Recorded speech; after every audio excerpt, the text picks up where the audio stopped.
Job calendar ఏమైంది, job notification ఎప్పుడు ఇస్తారంటూ తెలంగాణ రాష్ట్రంలోని నిరుద్యోగులు అయితే మాత్రం ప్రభుత్వాన్ని అయితే ప్రశ్నిస్తున్నారు. ఇందులో భాగంగా ఉద్యమ కార్యాచరణ కూడా సిద్ధమవుతున్నారు. ఇదే నేపథ్యంలో ప్రస్తుతం మనతో పాటు కాంగ్రెస్ జనరల్ సెక్రటరీ అలాగే విద్యార్థి ఉద్యమ నేత చెనగాని దయాకర్ మనతో ఉన్నారు. మాట్లాడదాం. ఏం చెప్పదలుచుకున్నారు? నిరుద్యోగులు చాలామంది కూడా మాకు జాబ్ క్యాలెండర్ ఎప్పుడు అమలు చేస్తారు, నోటిఫికేషన్ ఏమైంది, త్వరలో అంటున్నారుగా, దానికి పరిష్కారం ఉంటుందా లేదని కూడా ప్రశ్నిస్తారు. దానికి ఏం చెప్తారు?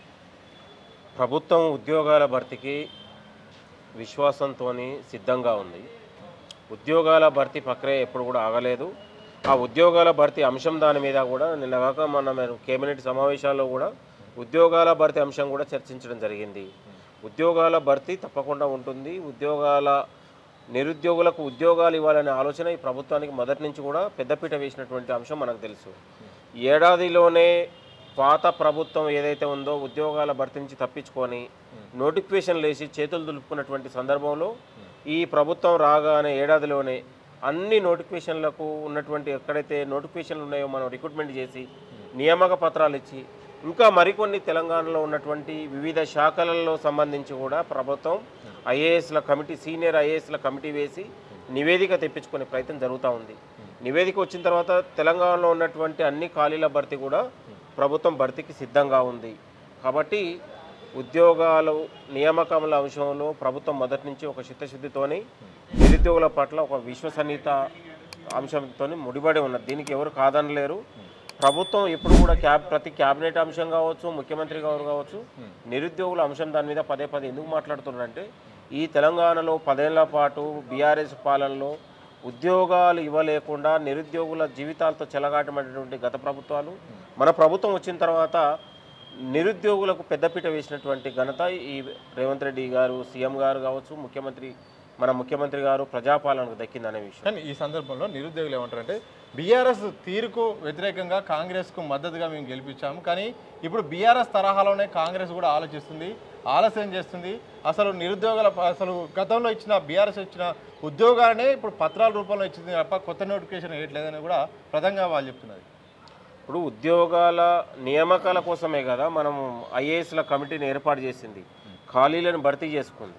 నిన్నగాక మేము ముఖ్యమంత్రి గారిని కలిసినప్పుడు కూడా ప్రొఫెసర్ కోదండరామ్ గారైనా, రియాజ్ గారైనా మేము కలిసినప్పుడు కూడా ముఖ్యమంత్రి గారు చాలా ఇంట్రెస్ట్తో నిరుద్యోగులకు నియామకాల అంశం దాని మీద ఇక్కడ డిప్యూటీ సీఎం గారు, ఆర్థిక మంత్రి గారు మాట్లాడండి కూర్చొని, అసలు ఎన్ని ఖాళీలు ఉన్నాయి, ఏ అంశాల దాని మీద బట్టి గారు వివిధ అధికారులతో మాట్లాడే ప్రయత్నం జరుగుతూ ఉంది. కాకపోతే ఏంటంటే డిప్యూటీ సీఎం గారికి వివిధ ఉన్నటువంటి పని షెడ్యూల్తో ముఖ్యమంత్రి గారికి నిరంతరం ఈ రిజర్వేషన్ల అంశం కావచ్చు, స్థానిక సంస్థలు ఒకవైపు హైకోర్టు డెడ్లైన్ పెట్టి మీరు హైకోర్టులో సెప్టెంబర్లోకి తేల్చాలనే అంశం తనపైన, అంటే మొత్తం కూడా ప్రభుత్వం తనపైన నిమగ్నమై ఉండి మనం స్థానిక సంస్థలో 42% రిజర్వేషన్ అంశాన్ని తీసుకొచ్చి విద్యా ఉద్యోగాలలో ఒక అంశం తీసుకొచ్చింది. గతంలో 18 నెలల్లో మనం ఈ పాలన వచ్చేవరకు ఎస్సీ రిజర్వేషన్ల అంశాన్ని తీసుకొచ్చింది. ఎస్సీ రిజర్వేషన్ అంశం వచ్చినప్పుడు కొంత ఉన్నటువంటి దళిత సంఘాల నేతల నుంచి కూడా మా రిజర్వేషన్ల అంశం తేల్చాక నోటిఫికేషన్లు ఇవ్వాలనేది ఒక ప్రతిపాదన వచ్చింది. ఇట్లా ప్రభుత్వం అనేది 1 by 1 సాల్వ్ చేసుకుంటూ ఏడాదిలోనే ఏదైతే మనం ఖాళీలను కూడా భర్తీ చేసుకుంటూ ఒకవైపు గ్రూప్ 1, గ్రూప్ 2, గ్రూప్ 3, డిఎస్సి ఇట్లా ఉన్నటువంటి అన్ని వివిధ ఉన్నటువంటి ఎస్ఐ, కానిస్టేబుల్ ఈ అంశాలను కూడా అన్నీ కూడా మనం నియామకాలు భర్తీ చేసుకుంటూ గ్రూప్ 4 లాంటి అంశాలు కూడా, అంటే ఇట్లా ప్రభుత్వం ఎప్పుడు కూడా నిరుద్యోగుల ఉద్యోగాల అంశంలో ఇప్పుడు కూడా కాలయాపన చేయలేదు, భవిష్యత్తులో కూడా చేయదు. తెలంగాణలో ప్రతి ఖాళీలను భర్తీ చేయాలనే ఆలోచన ముఖ్యమంత్రి గారికి ఉంది కాబట్టి వయోపరిమితి అయిపోయినటువంటి గత ఉన్నటువంటి ఉద్యోగుల్ని తొలగించి నిరుద్యోగులకు ఇవ్వాలనే ఆలోచన ఈ ప్రభుత్వం తీసుకొచ్చింది. దాదాపు మొన్న క్యాబినెట్ సమావేశంలో కూడా 23,000 ఉద్యోగాల భర్తీకి మరికొన్ని రోజులలోనే భర్తీకి ప్రక్రియ జరగబోతుంది. మీ అందరికీ తెలుసు, మొన్న క్యాబినెట్ సమావేశంలో కూడా మార్చి నాటికి మనం దాదాపు 1,00,000 ఉద్యోగాల భర్తీ ప్రక్రియ ఈ ప్రభుత్వం దశల వారీగా చేయాలని ఒక ఆలోచన ఉంది. నిరుద్యోగులకు ఒక మాట మాత్రం చాలా చిరాకు తెప్పిస్తుంది, త్వరలో అనే పదం. ఎప్పుడు త్వరలో అంటున్నారు. కొన్ని నెలలుగా ఇదే సమస్య వస్తుంది. దానికి ఒక డేట్ అన్నా ఫిక్స్ చేయండి, దానికి ఒక ఖరారని చేయండి, చెప్ప మమ్మల్ని ఇబ్బంది పెట్టద్దు. ఆ త్వరలోనే పదం కాకుండా డేట్ ఏదో అనౌన్స్ చేయండి అని కూడా చెప్తున్నారు. దానికి ఇప్పుడు మీరు ఇన్ని రోజుల నుంచి మీరు 10 ఏళ్ల పాటు ఉద్యోగాలు లేక కాస్త తీవ్రమైన ఇబ్బందుల్లో, తీవ్రమైన డిప్రెషన్లో నిరుద్యోగ యువత ఉంది కాబట్టి ప్రభుత్వం వచ్చిన తర్వాత నిరుద్యోగులకు ఉద్యోగాల భర్తీకి ఒక మార్గం సులభం చేసి ఒకవైపు ఖాళీల ఉద్యోగాలు మనం ఈ 60,000 ఉద్యోగాలు భర్తీ చేస్తూనే తెలంగాణలో ఇంకా ఏ శాఖల ఉద్యోగాల భర్తీ అంశం పైన మనకు వస్తూ ఉంది. కొందరు నిరుద్యోగుల నుంచి కూడా జీపీఓ నోటిఫికేషన్ సంబంధించి అంశం కావచ్చు, ఇంకా ఎస్ఐ కానిస్టేబుల్ అంశం కావచ్చు, ఇవి ప్రధానంగా ప్రభుత్వం దృష్టికి వచ్చినాయి. దీని పట్ల ప్రభుత్వం ఒక సానుకూలంగా ఉంది. మరికొన్ని రోజులలో దీని పట్ల ఒక స్పష్టత ఇచ్చే అవకాశం కూడా ఉంది. ఆ ఖాళీలకు సంబంధించి కూడా ఒక గ్రీన్ సిగ్నల్ రాబోతూ ఉంది. అంటే చాలామంది నిరుద్యోగ యువతలు పోరాటం కావచ్చు, వాళ్ళ యొక్క హక్కులు కావచ్చు, దీన్ని ప్రభుత్వం ఇప్పుడు కూడా కాదనట్లేదు. మేము కూడా వాళ్ళ పక్షాన అవకాశం వచ్చినప్పుడల్లా ముఖ్యమంత్రి గారికి ప్రభుత్వం దృష్టి తీసుకెళ్ళి ఈ అంశాలునే మనం చేస్తే ప్రభుత్వానికి మనకు పెద్ద పేరు వస్తుంది, మంచి నిరుద్యోగులలో అనే అంశాన్ని కూడా మేము అనేక విధాలా తీసుకెళ్ళడం కూడా జరిగింది. కాబట్టి ఈ అంశం దాని మీద నిరుద్యోగులకు మరికొన్ని రోజులలో నోటిఫికేషన్ రాబోతూ ఉంది. ఏదైతే 23,000 ఉద్యోగాలు ఉందో దాని భర్తీ ప్రక్రియ త్వరలోనే మనం మరికొన్ని రోజులలోనే భర్తీకి సన్నాహాలు జరుగుతూ ఉంది, నోటిఫికేషన్ రాబోతూ ఉంది. దయచేసి కొంత ఇన్ని రోజులు మీరు ఉన్నారు, ఓపికతో ఉండండి, సహనంతో ఉండండి. మనల్ని ఎవరన్నా రెచ్చగొడితేనో ఇంకెవరన్నా కొడితే కూడా మీ యొక్క విశ్వసనీయతతో ప్రభుత్వం పట్ల విశ్వాసంతో ఉండండి. మరికొన్ని రోజులలోనే మనం ఈ ఉద్యోగాల భర్తీ కూడా ప్రక్రియ చేసుకొని ముందుకు సాగుదాం. ఈ ప్రభుత్వం ఉద్యోగాలు ఇచ్చే ప్రభుత్వం, ఈ ప్రభుత్వం నిరుద్యోగుల జీవితాలు నిలబెట్టే ప్రభుత్వం. అంటే మనం నిరుద్యోగులకు ఉద్యోగాలు ఇవ్వాలనే ఆలోచనతోనే కదా ఇన్ని ప్రక్రియలు ఇంత వేగవంతం చేసి ఒకవైపు స్కిల్ యూనివర్సిటీ, యంగ్ యూనివర్సిటీ, ఇట్లా ఒకవైపు ప్రభుత్వ ఉద్యోగాల ప్రతిపాదన తీసుకొచ్చి ఇట్లా ఎక్కడ కూడా వాళ్ళకి ఇబ్బంది లేకుండా చేయాలనే ఆలోచన ఈ ప్రభుత్వానికి ఉంది మొదటి నుంచి కూడా. భవిష్యత్తులో కూడా ఇలానే ఉంటుంది, దీన్ని ఎవరు కూడా కాదనలేరు. ఈ సందర్భంలో ఒక ప్రశ్న, ఈ గాంధీ భవన్ వేదికగా ఆగస్టు 12వ తారీఖున నిరుద్యోగులు మేమంతా కలిసి కూడా అక్కడ గాంధీ భవన్కి వచ్చి వినతి పత్రాలు కూడా ఇస్తాము, వేలలో కూడా వస్తామని అశోక్ సార్తో పాటు నిరుద్యోగులు కొంతమంది అంటున్నారు. ఇదే సందర్భంలో ఒకవేళ సరైన రెస్పాన్స్ రాకపోతే మాత్రం భారీ ఎత్తున ఉద్యమ కార్యాచరణ చేస్తాం, భారీ బహిరంగ సభ కూడా ఏర్పాటు చేస్తాం. స్థానిక సంస్థల ఎన్నికల్లో కూడా కాంగ్రెస్ పార్టీకి మిశ్రమ ఫలితాలు వచ్చేలాగా మాత్రం మా యొక్క కృషి ఉంటుందని కూడా చెప్తున్నారు. ఇప్పుడు గాంధీ భవన్ అనేది ఇది తెలంగాణకు ఒక దేవాలయం లాంటిది. ఇప్పుడు నిరంతరం 24 గంటలు గాంధీ భవన్ అనేది ప్రజల కోసం ఎప్పుడు తెరిచే ఉంటుంది. తెలంగాణలో ఎవరికి ఏ సమస్యలు వచ్చినా ఏ బాధ వచ్చినా పరిష్కరించడానికి గాంధీ భవన్ ఉంది. మేము ఎవ్వరు వచ్చినా ఇప్పుడు తెలంగాణలో గతంలో 10 ఏళ్ల పాటు మంత్రులు, ముఖ్యమంత్రులు కలవని పరిస్థితి ఉండే. ఇవాళ తెలంగాణ వచ్చిన తర్వాత ఒకవైపు ప్రజావాణితో పాటు గాంధీ భవన్లో కూడా మనము వారానికి ఇద్దరిని, ఒక మంత్రుల్ని, కార్పొరేషన్ చైర్మన్ని పెట్టి తెలంగాణలో ఉన్నటువంటి సమస్యలు ఏదొచ్చినా కూడా ఇవాళ మనం తీసుకొని పరిష్కారం దిశగా మనం ముందుకెళ్తున్నటువంటి పరిస్థితి. కాబట్టి గాంధీ భవన్ ఎవరైనా రావచ్చు, మేము ఎవరు కూడా గాంధీ భవన్ వచ్చేవారికి ఎవరికి అడ్డంకులు లేవు, ఎవరికి కూడా ఇబ్బంది లేదు. మీ యొక్క వినతి పత్రాలు కావచ్చు, మీ ఏ డిమాండ్ కావచ్చు, ఏది వచ్చినా అక్కడ పార్టీ పెద్దలు కావచ్చు, ప్రభుత్వ పెద్దలు ఎవరున్నా తీసుకుంటారు.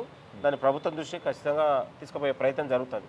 దాన్ని రావచ్చు, ఎవరైనా రావచ్చు, ఎవరి హక్కుని మనం ఎందుకు కాదని నేను అనేది. ఎవరైనా రండి, గాంధీ భవన్కి వచ్చేవాళ్ళు ఎవరైనా రండి, మర్యాదపూర్వకంగా మీ యొక్క వినతి రూపాన్ని ఇవ్వండి, మేము తీసుకోవడానికి సిద్ధంగా ఉన్నాం. అసలు నిరుద్యోగుల అంశంని ఉద్యోగాలు ఇవ్వడానికి సిద్ధంగా ఉంది ప్రభుత్వం. 18 నెలల ఈ ప్రభుత్వంలో బీఆర్ఎస్ పాలనలో తెలంగాణ ఆర్థిక వ్యవస్థను హస్తగితం చేసి, దోపిడీ చేసి, దగా చేసి, తెలంగాణను ఒక బంగారు తెలంగాణ పేరుతో దగా చేసినటువంటి దొంగలు ఇవాళ కొంతమంది ముందు పెట్టి దీన్ని ఒక రెచ్చగొట్టే ప్రయత్నం జరుగుతూ ఉంది. ఎవరు ఏది చేసినా కూడా నిరుద్యోగుల అంశం పైన కాంగ్రెస్ ప్రభుత్వం నిరుద్యోగుల్ని పొట్టలో పెట్టుకుంటుంది. నిరుద్యోగుల బతుకుల్ని నిలబెట్టాలనేదే ఈ ప్రభుత్వం యొక్క ఆలోచన. కాబట్టి తెలంగాణలో నిరుద్యోగ యువతలందరూ కూడా మీరు సహనంతో, ఓపికతో ఉండండి. భవిష్యత్తులో మన కొన్ని ఉద్యోగాలు రాబోతూ ఉన్నాయి. మన ముఖ్యమంత్రి గారు మన కోసం పనిచేస్తూ ఉన్నారు, కాంగ్రెస్ ప్రభుత్వమే మన కోసం ఆలోచిస్తూ ఉంది. కాబట్టి ఎవరో రెచ్చగొడుతానో, ఎవరో ఇది చేస్తానో మనం ఆగం కావాల్సిన అవసరం లేదు. ప్రభుత్వమే మీ ప్రభుత్వం, ఇది మన ప్రభుత్వం లాగా మీ అందరూ భావించుకోండి. మన ముఖ్యమంత్రి గారు ప్రతి వేదికల మీద, ప్రతి అంశం మీద, ప్రతి సమావేశంలో నిరుద్యోగుల అంశం మీద ఎందుకు తీసుకొస్తా ఉన్నామంటే నిరుద్యోగుల పట్ల ఆయనకు ఒక ప్రేమ ఉంది. ఆయన చూసినటువంటి దగ్గర నుంచి చూసిండు కాబట్టి నిరుద్యోగులు పడుతున్న ఇబ్బందులు ఉన్నాయి కాబట్టి వాటిని పరిష్కారం దిశగా ఈ ప్రభుత్వం ముందుకెళ్తా ఉంది.